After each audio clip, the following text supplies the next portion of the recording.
আমি তোমাদের একটা প্রশ্ন জিজ্ঞেস করি, সেটা হচ্ছে যে রবীন্দ্রনাথ জন্মেছিলেন কত সালে? 1861।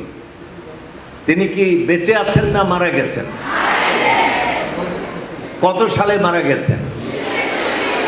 1941। দেখো, খুবই ভালো জানো তোমরা, দেখা যাচ্ছে উনি মারা গেছেন 1941 সালে। কিন্তু এমন অদ্ভুত কোনো খবর যদি কেউ এসে আজকে দেয় যে তিনি মারা যাননি, তিনি এখনো বেঁচে আছেন।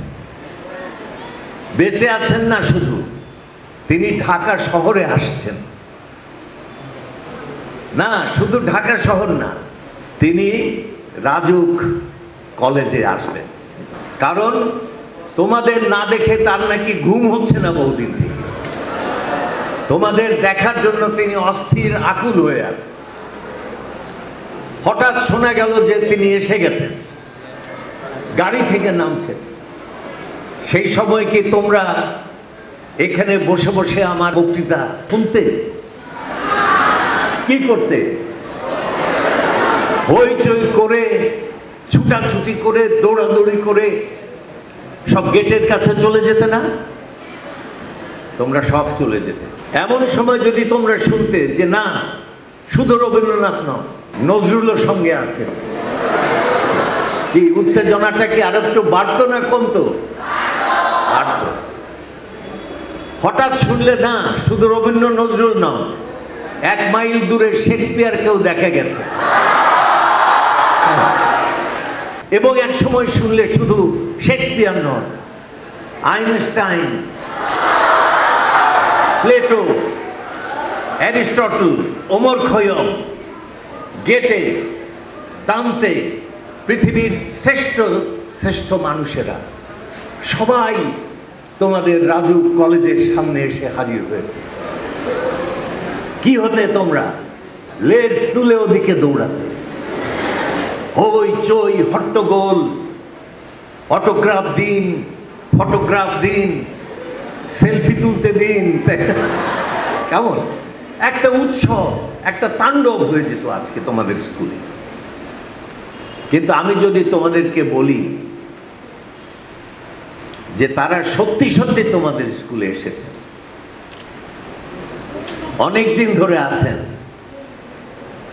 কেমন তোমরা কি বিশ্বাস করবে?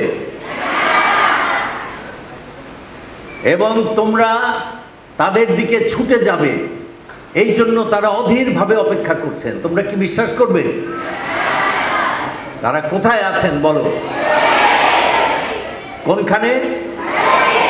লাইব্রেরিতে। তোমাদের লাইব্রেরিতে তারা বহুদিন ধরে এসে উদ্গ্রীবভাবে তোমাদের ডাকছেন, এসো এসো। তোমরা কি যাচ্ছ? কেউ কেউ যাচ্ছ। কিন্তু আমি মনে করি এরকম একটা ভালো স্কুলের প্রত্যেকটা ছেলে, প্রত্যেকটা মেয়েকে ছুটে যাওয়া উচিত সেই দিকে। সেখানে যে বলা উচিত, আমাকে অটোগ্রাফ দিন, আমাকে ফটোগ্রাফ দিন, আমি আপনার সমস্ত বই, সবচেয়ে শ্রেষ্ঠ শ্রেষ্ঠ বইগুলো আমি পড়তে চাই। তাহলে পৃথিবীর শ্রেষ্ঠ মানুষেরা কোথায় আছেন? লাইব্রেরি। এই জন্য রবীন্দ্রনাথ লাইব্রেরি নিয়ে একটা খুব সুন্দর কথা লিখেছিলেন। কি লিখেছিলেন তার আগে তোমাদেরকে আমি একটু ভূমিকা দিই। নদীর পানি কি বিশাল বিশাল ঢেউ থাকে নদীতে? সাধারণত ঝড় উঠলে অবশ্যই থাকে, কিন্তু এমনি নদীর ঢেউ কি খুব বড়? ছলাৎ ছলাৎ শব্দ হয় নদীতে। কিন্তু সমুদ্রের গর্জন কম না বেশি? সমুদ্রের গর্জন অনেক। মহাসমুদ্রের গর্জন কি তার চাইতে কম না আরো বেশি? মহাসমুদ্রের 100 বছরের গর্জনকে যদি একখানে করা যায় তাহলে কি হবে? আমাদের মনে হবে যে 10,000 জেট প্লেন একসঙ্গে উড়ে চলে গেল। একটা প্রচন্ড বিস্ফোরণের শব্দের মতো হবে সেটা। রবীন্দ্রনাথ বলছেন যে মহাসমুদ্রের 100 বৎসরের কল্লোলকে কেহ যদি এমন করিয়া বাঁধিয়া রাখিতে পারিত যে সে ঘুমাইয়া পড়ার শিশুটির মতো চুপ করিয়া থাকিত, তাহলে কি হতো? সে বিশাল গর্জনটা নীরব হয়ে থাকত। সেই নীরব মহাশব্দকে লাইব্রেরির সঙ্গে তুলনা করা যায়।